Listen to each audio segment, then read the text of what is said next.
मुख्यमंत्री भूपेंद्र सिंह हुड्डा ये कह रहे हैं कि वाड्रा की तरह मुझे भी परेशान किया। वाड्रा तो कह रहा है कि भूपेंद्र हुड्डा ने परेशान कर रखा है, वो कह रहा है उसने परेशान कर रखा है। अब किसने परेशान कर रखा है वो तो दोनों ने निर्णय करना चाहिए कि ये शुरुआत कैसे हुई, किसने करवाई, इस प्रकार का क्यों लालच उनके मन में आया। जिस प्रकार का प्रॉपर्टी का लेन देन गलत तरीके से हुआ है और वो ईडी की पकड़ में आया है।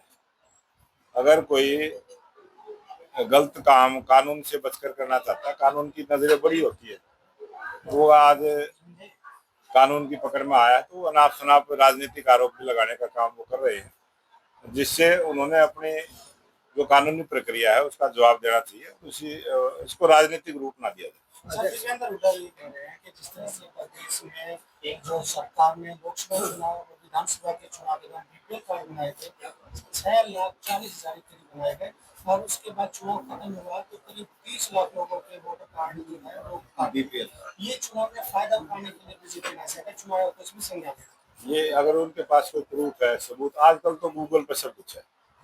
आप जागरूक मीडिया के पत्रकार भाई हैं, आप गूगल पर जानकारी ले सकते हैं किस डेट में कितने बीपीएल कार्ड हरियाणा में थे और आज कितने हैं, किन के कटे हैं, वो सारा जानकारी उसमें रहती है। और हमने बार बार ये बात कही थी कि हम गरीब आदमी को गरीबी रेखा से ऊपर उठाने के काम करेंगे और गरीब कल्याण की योजनाएं हमने लागू की। उन गरीब कल्याण योजनाओं का लाभ जिस गरीब परिवार को मिला है और वो गरीबी रेखा से ऊपर उठे हैं तो वो बीपीएल की श्रेणी से बाहर आए हैं।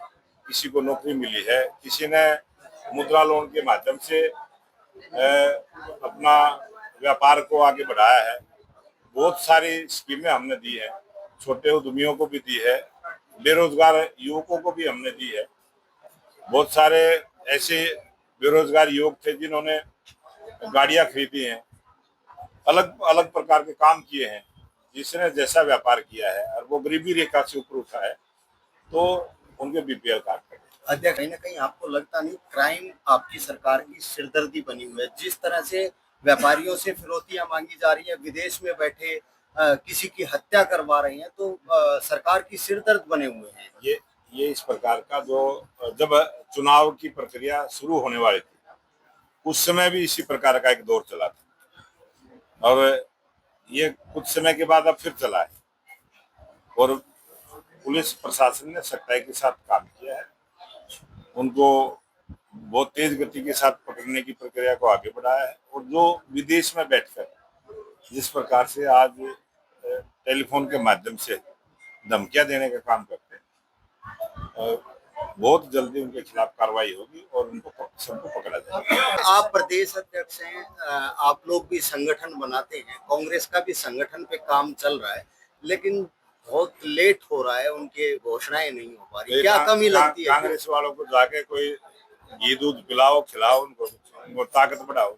जेजेपी जिस तरह से कावड़ यात्रा, एक लास्ट सवाल है, कावड़ यात्रा को लेकर काफी जो बवाल हुआ है और कई बसें भी तोड़ी हैं, कई दुकानें भी तोड़ी गई हैं, जिसको लेकर कहाँ तोड़ी गई? विपक्षी जो पार्टी कहाँ तोड़ी गई? वो जो आरोप लगा रही है हरियाणा में कोई इस प्रकार का कुछ नहीं हुआ है।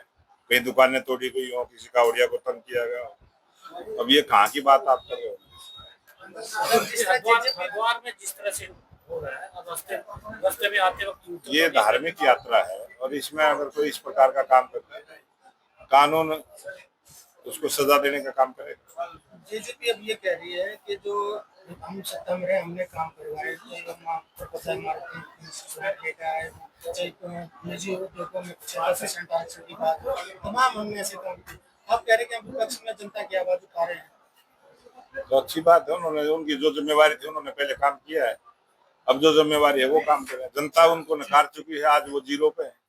हमसे जुड़े रहने के लिए हमारे YouTube चैनल को सब्सक्राइब करें और नई वीडियो की नोटिफिकेशन के लिए बेल आइकॉन को दबाएं।